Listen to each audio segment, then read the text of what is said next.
Hi అండి అందరికీ. వామన మహాబలి కథ మీలో ఎంతమందికి తెలుసో కమెంట్ చేయండి. మహాబలి ఒక గొప్ప రాజు. అతను దానంలో ఎవరిని తీసిపోడు. ఎవరు ఏది అడిగినా ఆనందంగా ఇచ్చేవాడు. ప్రజలు సుఖంగా జీవించేవారు. కానీ అతను చాలా శక్తివంతుడిగా మారడంతో అతనికి తెలియకుండానే నేనే గొప్పవాడినని అహంకారం పెరిగింది. దేవతలు భయపడి విష్ణువును ప్రార్థించారు. విష్ణువు చిన్న బ్రాహ్మణ బాలుడిగా వామనుడిగా వచ్చాడు.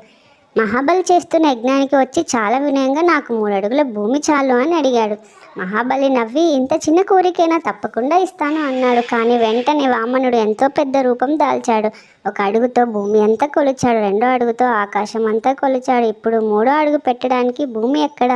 అప్పుడు మహాబలి నిజంగా గొప్ప నిర్ణయం తీసుకున్న, నాకు ఇంకేమీ లేదు, నా తలపై అడుగు పెట్టు అని తల వంచాడు. అది చూసి విష్ణువు సంతోషించాడు. మహాబలిని పాతాళానికి పంపినా నీవు ఎప్పటికీ ప్రజల హృదయాల్లో ఉంటావని వరమిచ్చాడు. ఈ కథ నుంచి మనం తెలుసుకోవాల్సింది ఏంటంటే, అహంకారం లేకుండా దానం చేస్తే నిజమైన ధర్మం అవుతుంది.